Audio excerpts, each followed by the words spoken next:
Hello there and welcome to Thank Dog We Made It. I'm so glad you're here with me today. We are working on part 3 of the 3-part series on how to customize the Rebel Hound hoodie.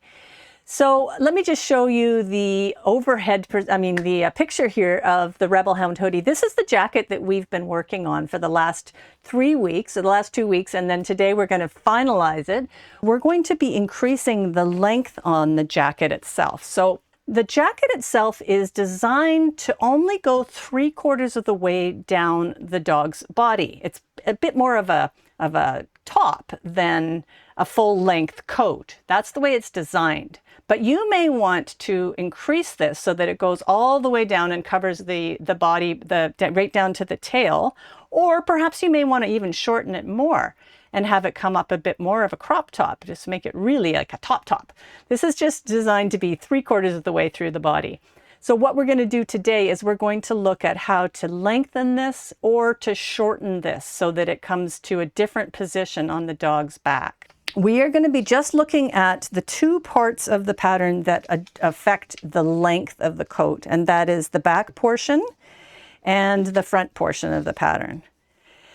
Now, let's just look at the back portion first. On my pattern, you will see, I'll bring this up to the camera so you can hopefully see a little bit closer. There is some scissors here and a dotted line. That is the cut, the lengthen, shorten line on the pattern. And most patterns will include that in their pattern. If you have a pattern that doesn't have this cut line on it, you just need to look for a portion on the like a place on the pattern where you're looking at generally straight lines. There may be a slight angle. This one's slightly angled. This one's straight. But what you're trying to avoid are circles, like not circles, but curves in the pattern. Because once you cut on a curve, then you've got to start realigning the lines of the pattern itself. So if you try to find a place on the pattern where you're relatively straight lines, then it makes it a lot easier. So look for the place on the pattern where you can cut easily without affecting too much of the outline of the pattern. Now, what I'm going to do first is I'm going to cut through on that cut line, and I'm going to show you first how to shorten this if we were considering making this a shorter jacket, and then I'll show you how to lengthen it. So the shortening is pretty simple. All you're going to do is, let's say you wanted to shorten it by, let's say, 3/4 of an inch. You would measure off with your pencil 3/4 of an inch and make a mark right on the pattern itself. Put that in 2 separate places so that you can draw a nice straight line across. And then, excuse me, and then just line those 2 up. And then draw yourself a line across. And then you would just simply glue this portion here, add some glue here, and then pull this up. And when you are pull this up, what I mean, I'm just like pushing it together. I'm making it shorter. So I'm going to line this cut edge that I did with that new line that I drew right on my pattern. And when I do this, I want to make sure that I am keeping this line straight. I want to keep, this is my fold line. So I want to make sure that that is always going to be lined up. So when I'm lining this up, I want to make sure that that line is continuous all the way up. And then I'm going to line it up with my line here. Now because this cut line is pretty well positioned, you can just see a little tiny jog. You may not even be able to catch that on the camera, but there's just a little tiny jog here where these lines don't line up, but they're pretty close. And then I would just simply realign that, depending on how big that little jog might be on your pattern.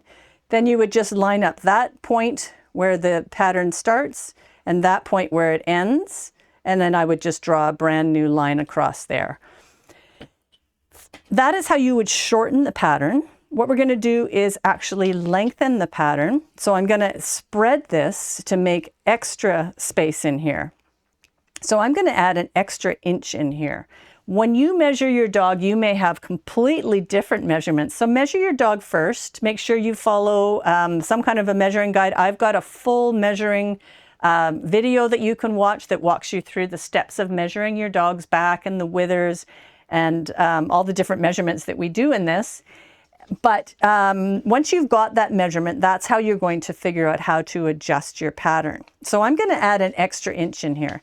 I've already created myself a couple of scrap pieces of paper, and what I did is I put that inch, I drew that inch onto the paper, and then I added a 1/4 inch on either side so that I can glue that. So just get yourself a piece of scrap paper, mark down the measurement that you want to create, the adding in the extra measurement, and then add a 1/4 inch or some kind of a space on either side. The main thing is you want to have some lines here that you can line up with. One of my lines has kind of disappeared. My pen is running out of its ink, so I'll just darken that up a little bit. There we go. All right. So this, what I'm going to do is I'm going to get a piece of scrap paper, and I am going to glue the two sides of that piece of scrap, that little extra piece that I just created with my extra inch. And then I'll just add some glue on either side of that.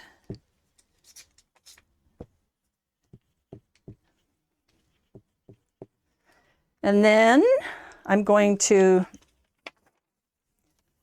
take this portion, and I want to make sure that I'm lining up this side here with that side there. This is my fold side. So this is my true measurement. I want to always make sure that this is straight and even. So I'm going to start by lining the cut that I created. I'm going to line that up to the left edge there. And I'm also going to make sure, while I'm doing that, that this line here is straight, that those match up on that edge. So I'll push that along down and flatten it in so that the glue sticks. And then I'm going to take the other part of my pattern and do the same thing. I'm going to just add it to this part, to the bottom part, making sure that it lines up along the bottom, the base of the pattern, and then continue along that line and just flatten it down so that the glue sticks. Got a frog today, sorry. Then I'm going to just make this line straight down so that I've got my fold line on both sides of that pattern. And then here, if I just did a straight line across, you can see more now because we added some extra space in. You can see that there's a jog between here and there. What you're going to do is you're going to take it from this point here down to that point there, and take your ruler and just create a brand new line lining up those 2 points.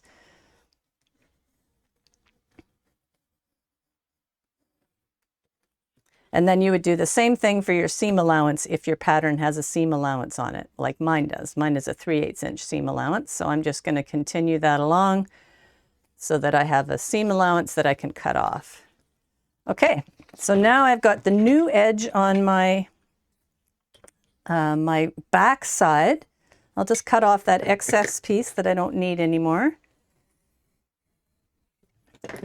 And there we go. I've now got a new back length. I've added an extra length, an extra inch into the back length on this hoodie. So it's going to go further down the back.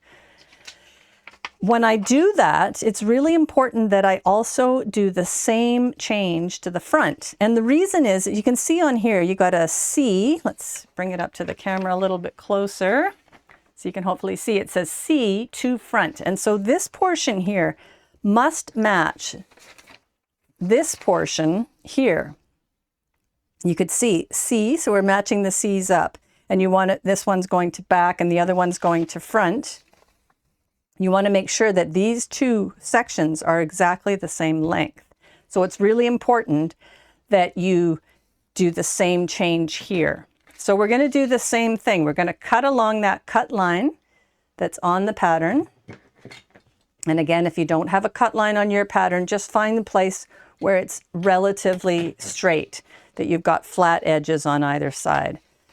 So the same thing, if we wanted to shorten that, we would shorten that again by adding a line 3/4 of the way in, like I did on my last one, in my last example. And then I would move this up and I would make sure that this flat edge where my fold edge, I always want to keep the fold edge, I want to keep that as a straight line. So I would start there and then I would change. You can see there's a little tiny bit of a jog right here where that doesn't line up. So again, I would take a ruler and I would line it up from one corner to the other and create a new line so that those lined up. In our instance, because we added an extra inch in here, we're going to do the same thing and add an extra inch in here. So again, I've got another piece of paper here where I've already created the inch extra that we want to add. And yours might very well be quite different. You might be adding several inches in here. So I'm going to get my scrap paper and add some glue here on either side, my buffer zones where I've added some extra space to glue. You can be as messy as you want with this glue because it just disappears afterwards. And then once again, I'm going to do it this way. I'm going to flip around. I want to make sure this is my fold line. This is always has to be consistent and nice straight flat edge. So I'm going to line up my fold line with the edge of that paper. I'll take this off so you can see a little bit easier on the green maybe.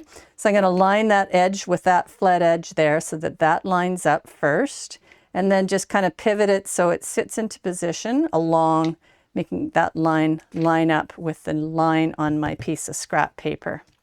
And then I'm going to take the other side of my pattern, which is hard to tell which position it goes into, but it's this side here. And I'm going to position that again. I'm going to take the flat edge first and line it up with the fold side of the pattern, and then pivot this slightly, just get it into position along that line. Okay, so now we've added an extra inch in here. So if you've done it properly, you should have a nice straight line that goes straight along the fold side of the pattern. And then you just want to continue to change, or not continue, but you're going to make sure that there's a line, a nice straight line that goes there. And again, as you can see, there's a little bit of a jog here where the pattern stops there, but it starts again here. There's a bit of a change. So we just need to line up from that point, the bottom point of the pattern, to the corner that's underneath the arm on the coat. And then just draw a nice straight line there.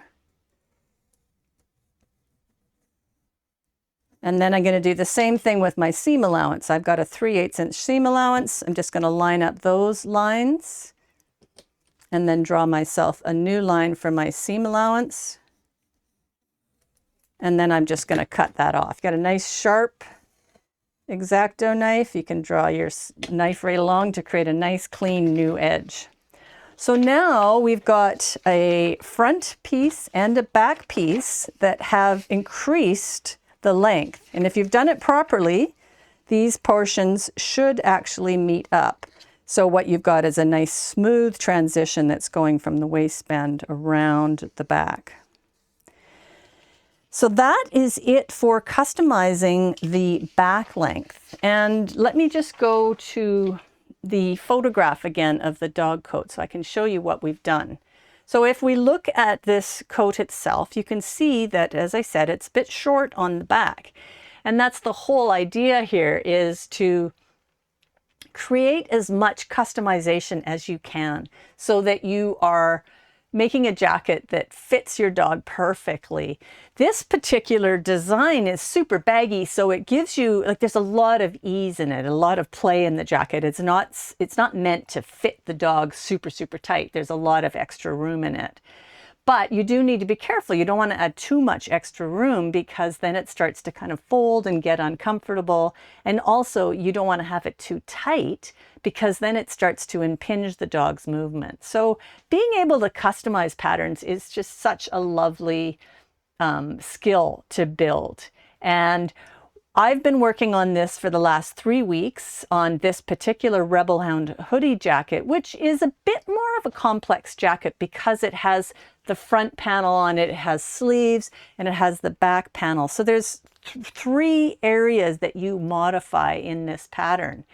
The cozy coat pattern, which is the first pattern I always recommend you start with when you're first starting to make your own custom fit dog coat, I think the Cozy Coat pattern is a fantastic place to start. Super simple to change. If you have never made a dog coat, I'll just briefly mention that I do have a free download. It's a whole kit. It's got the pattern that you can print out on your printer, and it has step-by-step instructions on how to create that pattern and also customize the pattern. Plus it has links to, I think it's 5 different videos, maybe 5 or 6 videos in a whole playlist that shows you exactly how to customize it, how to do the different features that are on it. So it's a great place to start if you've never done a dog coat for your dog before. But this Rebel Hound hoodie is just starting to push those boundaries a little bit more and extend your skill set. And it's a really fun jacket to make. And I tell you, when you make this jacket, you get lots of people complimenting you on it. She likes it too. It's a nice kind of a warm jacket in fall and in spring. We're just starting to get into spring weather here. This is a great jacket just to give a little extra warmth on the fall and spring days.